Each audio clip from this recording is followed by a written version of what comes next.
Oh, okay. Thanks, Georgie, and congratulations on your new position as president. Thank you very much. It's going to be a few exciting years leading up to our centenary and our project with BT Bow and Ruth Park. So I'd also like to thank Jan for asking me months ago, I probably would have said no if it was yesterday, for asking me to do this talk.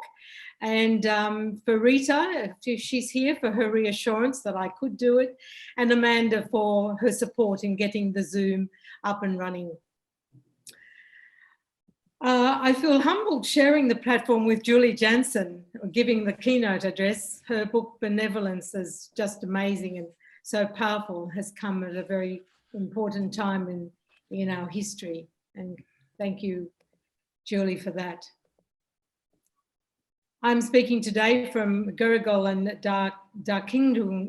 Darkinjung country, and I pay my respects. I'll speak for about 8 minutes, and then Amanda's going to show you some pictures, some slides, and then I'll just finish off the story. So looking for Olive. Who is Olive? And that was the question about 12 years ago that I kept asking myself. I was writing Hildegard of Bingen at the time, so it had to be put on hold. But when I started the research, I found her quite a fascinating woman to look at. My new poetic journey, which I am excited to hold in my hand, here it is here, published by Ginninderra Press, called Olive Muriel Pink, Her Radical and Idealistic Life, hopes to answer this question and bring to the reader an inspiring story of an Australian that was nearly forgotten. Olive Pink was a remarkable Australian woman, an anthropologist, artist, activist, and Aboriginal advocate. The poet in me liked the alliteration of all the A's there. She lived her life on the edge. She was a young Tasmanian girl who lived most of her last 70 years in the inland desert of Northern Territory.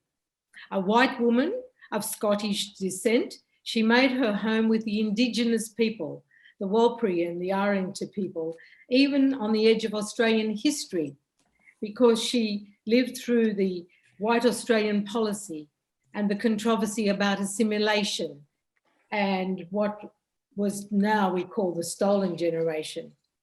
As witness, she exposed the truths of the turbulent first 75 years of the 20th century.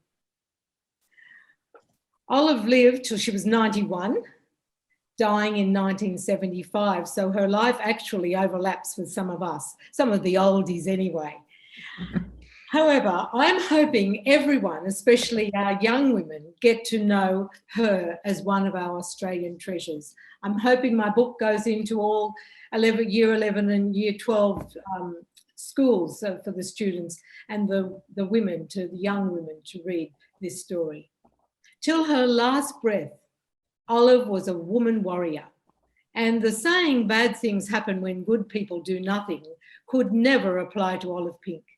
For she was an outspoken, passionate visionary and worked for her beliefs despite adversity and setbacks.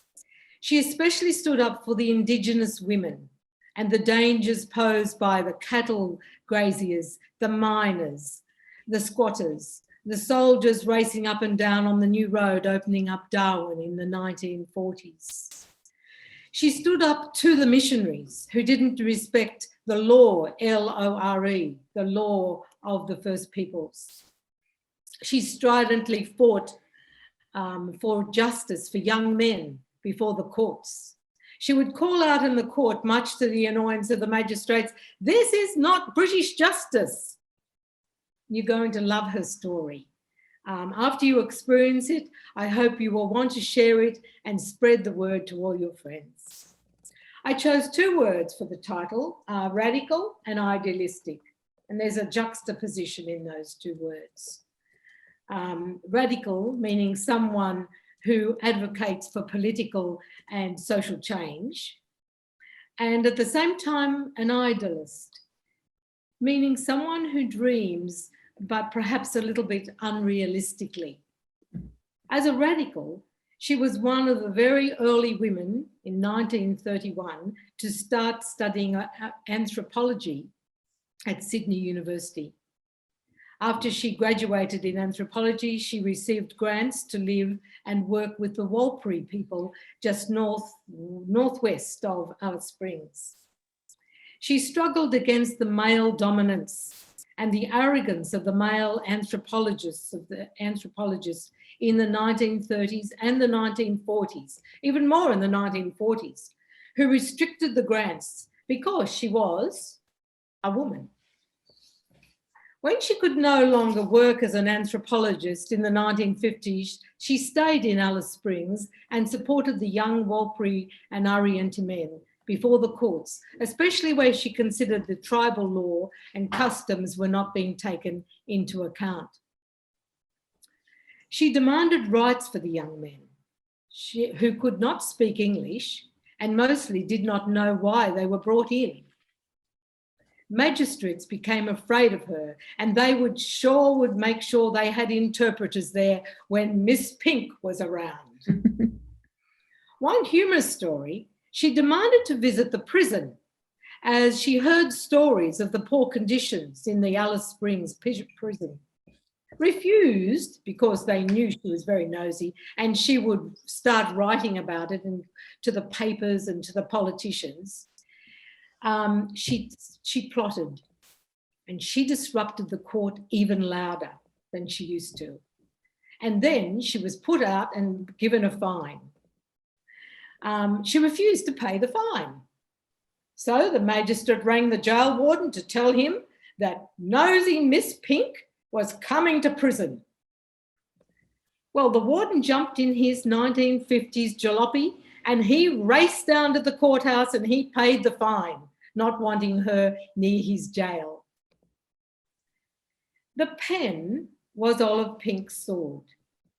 She called out injustice, poor treatment of Indigenous workers, lack of wages, stealing land, by writing letters to the newspapers, by writing to the politicians, often to the governor of Northern Territory, and letters to the Prime Minister of the day.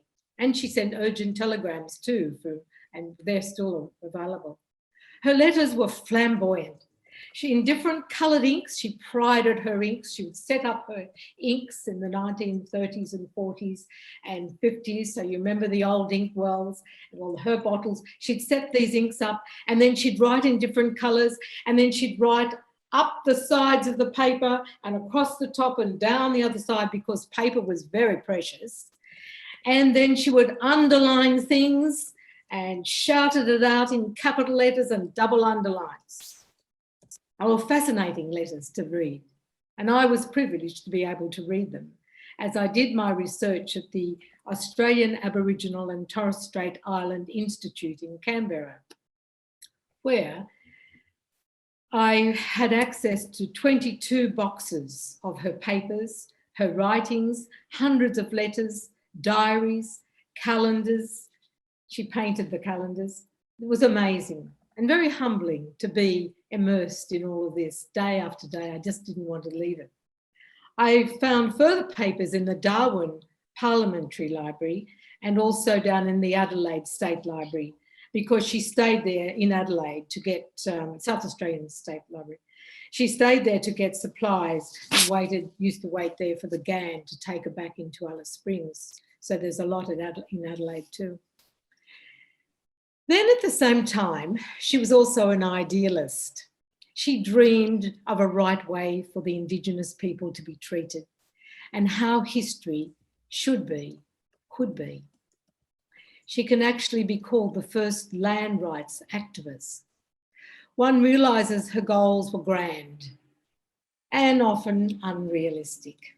She was fighting against the surging tides of progress, the tsunami of the opening up of the inland, the economy, the political decisions made way down in Canberra, the stolen land for cattle stations, mining, missions, the reserves.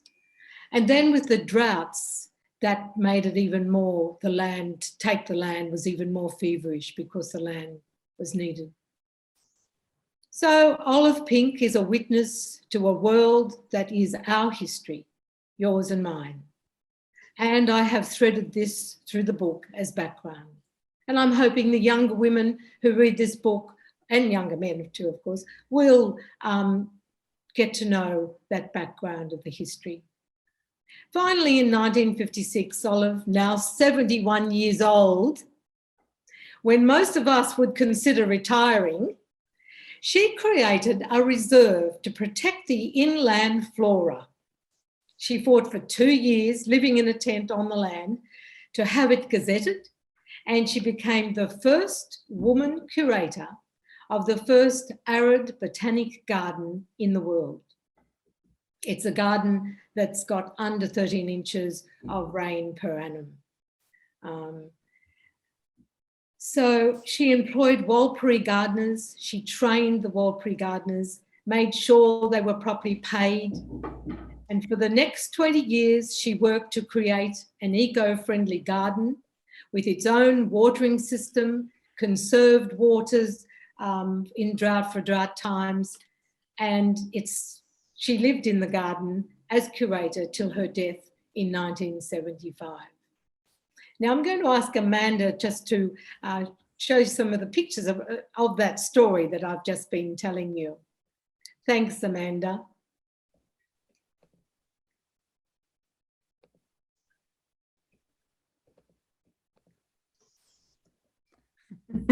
It's just there we go. Yeah, it's taking its time. Yes.